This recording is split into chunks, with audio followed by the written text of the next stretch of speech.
You look at a split screen of the global golf landscape this week, and your brain genuinely struggles to process it as one single sport. Yeah, it really does. Because, I mean, on one side of the screen, you have Nelly Korda making these historic, joyous leaps into Poppy's pond, securing her legacy right there on the grass. Right. And then on the other side, just a storm of like boardroom existential dread that threatens to erase a multi-billion-dollar league from existence. So today, we're doing a deep dive into the source material we're taking, the raw data from the official World Golf Ranking, leaked internal emails, and global tournament results to figure out why the fundamental business of this sport is, permanently breaking in two. It really is a profound psychological whiplash. Yeah. Because the athleticism we saw this week was just staggering, but it's completely overshadowed by this looming financial cliff in the Middle East. If you want to understand where golf is heading in 2026, you really have to look at the tension between individual dominance and corporate survival. Let's start with the ultimate display of individual dominance, right? Because Nelly Korda just put on an absolute clinic at the Chevron Championship. Absolutely. Claiming your third career major is a massive milestone in itself, but it's really how she did it. Shooting back-to-back 65s in the first two rounds of a major dominance. I mean, the math on that alone is wild. Why is that level of early scoring so anomalous in these specific tournaments? Well, it's because major championship courses they're explicitly designed to punish aggression. Right. The rough is longer, the pins are tucked in these inaccessible corners, and the greens are rolling at speeds that turn a slight miscalculation into a guaranteed three-putt. So to shoot 65 twice, you aren't just hitting fairways. You are demonstrating this, absolute command over your ball flight and your own nervous system. Yeah. You're taking on risks that the course architect active set tracked for, and you're just beating the architect anyway. And she built an 8-shot lead by Saturday. Now, she did leave the door open just a crack, I guess. That lead slipped down to 5 shots going into the final round, but she still cruised to a 5-shot victory. Which is still massive. Exactly. And that reclaims her world #1 ranking, gives us that incredible celebratory cannonball leap into the water. But it also kind of masked a massive economic shift happening underneath the surface of the tournament itself, didn't it? Yeah, the purse increase. The Chevron Championship announced their prize pool is jumping to $9 million starting in 2026. Wow. And this is a critical structural shift for the LPGA. Because for decades, the narrative around women's golf has been, the talent outpacing the financial compensation. Right. When a major elevates its purse to $9 million, it forces the other 4 majors to recalibrate their own financials just to maintain their prestige. It's a rising tide that really secures the livelihood of players who previously they had to rely heavily on outside sponsorships just to cover travel expenses.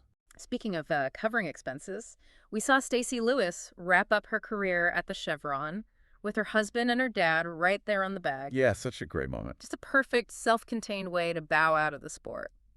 But, while Korda's dominance is the ultimate display of individual isolation in golf, over on the PGA Tour, we saw the exact opposite dynamic.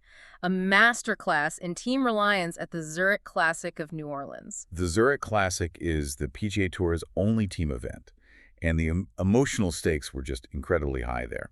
Matt and Alex Fitzpatrick, 2 brothers from Sheffield, pulling off a victory by a single stroke. Unbelievable. But the actual mechanics of how they navigated the formats is what we really need to dissect. Well, they shot a 57. Yeah. A record-setting 57 to break the 54-hole mark. And I know that was in the 4-ball format where both players play their own ball and you just take the lower score. But a 57 still feels like a typo on the scorecard.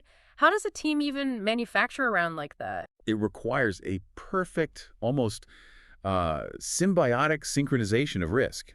In 4-ball, if your partner hits their tee shot safely into the middle of the fairway, you suddenly have a free pass to swing out of your shoes and try to drive the green. Right, you have a safety net. Exactly. And the Fitzpatricks essentially dovetailed their peak performances. Whenever one was in trouble, the other was just tapping in for birdie. But the real crucible was Sunday. The alternate shot format. Yeah. Because they followed up that 57 with a 1 under 71. And alternate shot is so notoriously brutal because you are literally inheriting your partner's mistakes. Yeah. If your brother shanks a drive into the mud, you are the one who has to go put on the rain gear and hack it out. Right. The psychological weight of not wanting to let your teammate down usually crushes scoring. So a 71 in alternate shot under Sunday pressure is arguably more impressive than the 57 in 4-ball. I would say so. But let's look at the systemic reward for this victory. Because Matt Fitzpatrick is already an established star, but for his younger brother Alex, this isn't just a trophy. No, this is pure, unadulterated career security. Winning the Zurich ushers Alex onto the PGA Tour with guaranteed status through 2028. Exactly. He doesn't have to go to qualifying school. He doesn't have to grind on minor tours just hoping for a sponsor exemption. He knows exactly where he will be working for the next 4 years. Which brings us to the stark contrast of our split screen. Yeah. Because while Alex Fitzpatrick just locked down his employment through 2028, the multi-billion-dollar league that Jon Rahm is currently dominating might not even exist by 2027. It is a staggering juxtaposition. I mean, Jon Rahm just walked away from Club de Golf Chapultepec in Mexico City with his second Livy Golf win of the season. Right. And quickly contrast that with Colin Morikawa withdrawing from the Players' Championship because of a back injury from a practice swing. Just the fragility of the sport. But anyway, Rahm is winning, and yet the ground beneath his feet is crumbling. The Guardian published an explosive report this week, relying on insider sources, stating that the Saudi Public Investment Fund, the PIF, is expected to end its financial backing of Livy Golf in 2026. Yeah, and we have to unpack the geopolitics and the corporate strategy here, based purely on the reporting provided. The Guardian points to two massive drivers for this funding cliff. First, the ongoing Middle East crisis is creating unforeseen financial and political friction. Okay. Second, Saudi Arabia is shifting its broader sporting focus. They've invested heavily in global soccer and combat sports, and Livy Golf has reportedly burned through over $5 billion since 2021 without delivering a return on investment that actually justifies the continued massive outlay. The report even mentioned the PIF might try to invoke force majeure to legally extricate themselves from player contracts beyond this year. Now, I'm not a lawyer, but force majeure is usually an act of God clause. Like, a hurricane destroys a stadium so you don't have to pay the performers. Right. Using it to get out of billions of dollars in golf contracts sounds incredibly desperate. It is a legal eject button. Invoking force majeure based on regional instability would be a highly aggressive move to stop the financial bleeding. Each individual LIV event carries a $30 million prize fund. It's just so much money. It is. When you multiply that across a season, plus the massive upfront signing bonuses for players like Rahm, the operational costs are astronomical. So how on earth is Livy leadership handling this internally? I read the rallying email that Livy CEO Scott O'Neill sent to his staff, and the corporate spin is honestly fascinating. He told everyone it was business as usual. He leaned entirely into startup culture rhetoric. He told his employees they signed up to disrupt the status quo and that these rumors are just standard startup pressure. Framing a sovereign wealth fund potentially cutting off your multi-billion-dollar credit line as startup pressure is, well, it's quite the communication strategy. It's delusional. A tech startup in a garage faces startup pressure. You are burning billions of dollars to put on golf tournaments. But the most glaring part of O'Neill's email isn't what he said, it's what he omitted. Right. He insisted everything is at full throttle for 2026, but he noticeably refused to make a single commitment, or even take the year 2027. That silence is deafening. But what makes this situation so complex is that LV isn't just, folding its tents. Despite this existential threat, they are executing a radical structural pivot for the 2026 season. They are fundamentally altering their DNA to shift into a franchise investment phase. Which involves tearing down the very thing they were named after. The Roman numeral LV translates to 54. Exactly. Their entire identity was 54-hole tournaments, shotgun starts, playing less golf for more money. But for 2026, they are abandoning 54 holes completely to conform to traditional 72-hole tournaments.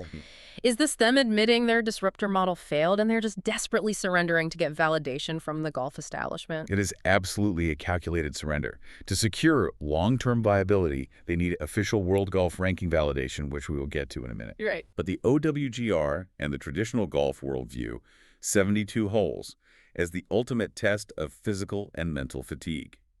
That fourth day is where legs get heavy and swing flaws are exposed.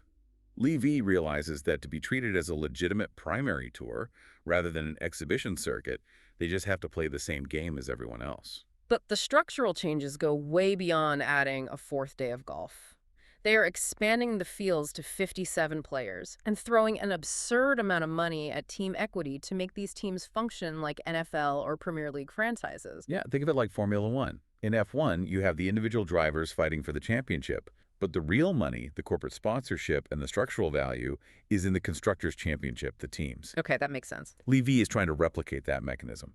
Yeah. They are putting up a $470 million season purse. They doubled the weekly team prize payouts to $10 million, and now all 13 teams get paid every single week, not just the winners. And they introduced a $2.3 million podium pool to reward individual players who helped their team finish in the top 3. This completely changes the psychology of the game on the course. Oh, completely. Because in a traditional PGA Tour event, if a guy is in 40th place on Sunday, he has no chance to win the tournament. He goes into preservation mode. He hits to the middle of the green, takes his 2 putts, collects a mid-tier paycheck, and gets on a plane. But under Levy's new franchise model, that same player sitting in 40th place individually might be on a team that is tied for first place overall. He can't play it safe anymore. He is suddenly forced to pull a 4-iron and fire directly at a pin tucked over the water because his team desperately needs his birdie to win a massive share of that $10 million payout. Exactly. It takes a purely selfish individual sport and injects this wild, almost reckless team accountability into the middle of the pack. Plus, they are weaponizing relegation. Players finishing 47th or 57th are in the drop zone. It's an incredible mechanism to attract eyeballs, but that brings us to the most baffling paradox in our stack of sources. The viewership disparity. Yes. If you look at television ratings in the United States compared to live event attendance globally, you are looking at 2 entirely different realities. The U.S. ratings for Live V are catastrophic. Head-to-head on a Sunday, the PGA Tour averages 3.1 million viewers across CBS and NBC. Live Golf, broadcasting on FOX, FS1, or FS2, is pulling in about 175,000 viewers. Which is just tiny. Let me put that into perspective. You have obscure late-night regular season hockey games pulling more viewers than a golf league featuring Bryson DeChambeau and Jon Rahm. Yeah. But then you look at the global live attendance. The crowds overseas are massive. Levy had 102,000 fans show up in Adelaide, Australia. They packed 60,000 fans into Indianapolis. I keep trying to conceptualize this, and the only thing that makes sense is comparing them to a cult favorite touring band. You know the type. They can travel to Australia and sell out a massive stadium with 100,000 people screaming every single lyric. They have this rabid, festival-level following. Right. But they cannot get a single song played on mainstream pop radio in America to save their lives. That analogy holds up perfectly. Levo V is realizing they cannot win the American linear television war. The viewing habits of the U.S. golf fan, the traditional Sunday nap on the couch with whispered commentary, are too entrenched. Yeah, we love the whispered commentary. Exactly. So LEV is bypassing that entirely. They're pushing a massive international broadcast effort, targeting 1 billion households across 200 territories, and they're completely changing the technological presentation to capture a digitally native audience. You're talking about Chip. Yes. Chip is Levy's new AI agent, Caddy, powered by Salesforce. It digests real-time player data, wind speed, course conditions, and elevation to provide predictive analytics directly on the broadcast screen.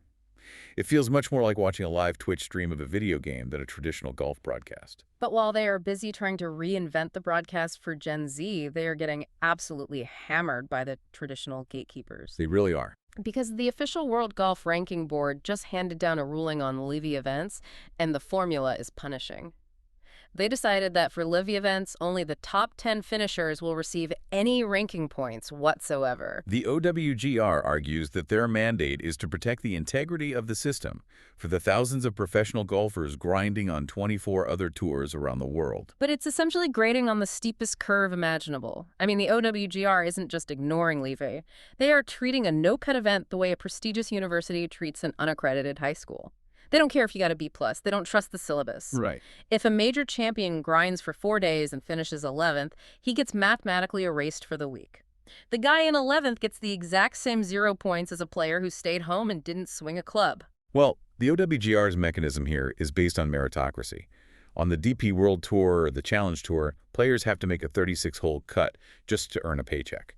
The OWGR says that if a Livy operates primarily as a closed shop where players are recruited with guaranteed contracts rather than playing their way in through open qualifiers, there has to be a pressure valve. Okay. Limiting points to the top 10 rewards the absolute superstars who win, but it prevents the closed system from artificially inflating the middle of the pack. And what is the PGA Tour doing while Levy fights for its life? They aren't just coasting on those 3.1 million viewers. PGA Tour CEO Brian Rolapp and Tiger Woods are redesigning the PGA's competitive format for 2028, and they are leaning heavily into scarcity and prestige with a new dual-tier model. Level 1 will feature 21 to 26 elite events. These will have strictly limited 120-player fields and enforced cut lines. This consolidates the absolute best talent into fewer, significantly more meaningful events. I want to highlight the importance of those cut lines. A cut line is the ultimate engine of prestige in golf. It means half the field goes home empty-handed on Friday night. It creates desperation, which creates drama. But what about the guys who don't make it into Level 1? That's where Level 2 comes in. These are fall and off-week events that act as direct meritocratic qualifiers for the elite tier. It creates a clear pathway up, but also a clear pathway out if you lose your form. But while these two tours are building higher, thicker walls around their respective ecosystems, the major championships are aggressively squeezing the players caught in the middle. Yeah, Masters news. Right. The Masters just announced massive qualification changes for 2026. They are officially stripping automatic invites away from the winners of those fall PGA Tour events. Taking that golden ticket away from the lower tier of the PGA Tour is a seismic shift in how players plan their careers. And they're taking those automatic qualifications and granting them to the winners of multiple national opens.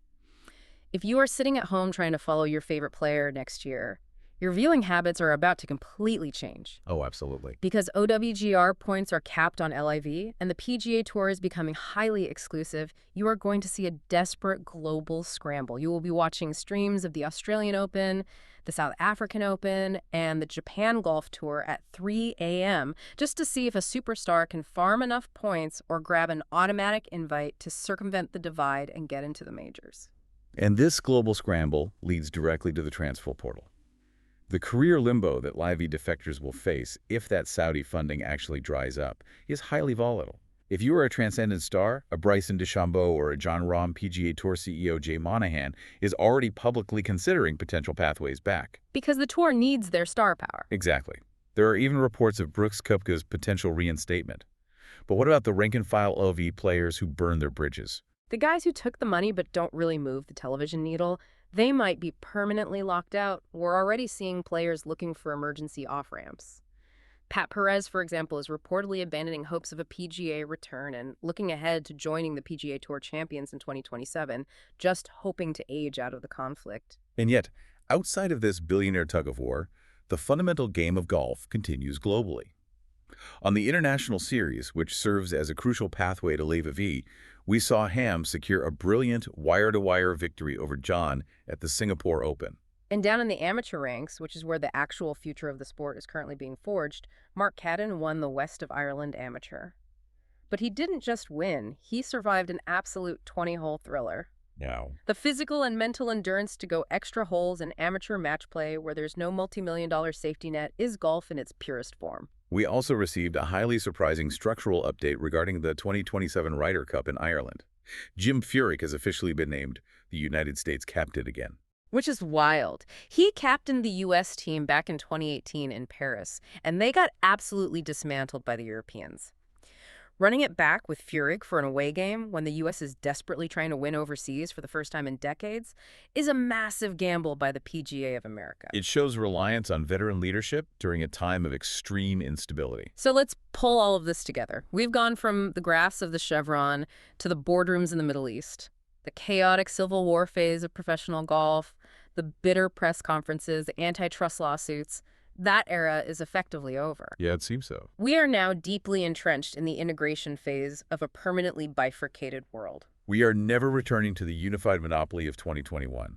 Assuming Livy survives its 2026 funding cliff, we are looking at two vastly different ecosystems designed for two entirely different consumers. Right. One is steeped in historical prestige, cut lines, and traditional domestic television habits. The other is a high-tech, franchise-based, global live festival. And that leaves you in a fascinating spot, because if higher and higher walls are being built around these respective leagues, and the Masters, the PGA Championship, the U.S. Open, and the Open Championship are now the absolute only places where these two isolated talent pools are allowed to collide, it changes the value of everything. It really does. It's like the Avengers assembling, but they only do it 4 times a year. You literally cannot see these guys play against each other anywhere else, which makes you wonder if this multi-billion-dollar fracture ironically just made the 4 majors the most valuable, indispensable, and lucrative properties in the history of sports. How long until the people writing those billion-dollar checks decide they don't need a tour at all and just try to buy the majors themselves? And now, that is a terrifying thought for the traditionalists. Something to chew on while you check the leaderboards this weekend. Keep looking past the grass, and we'll see you next time.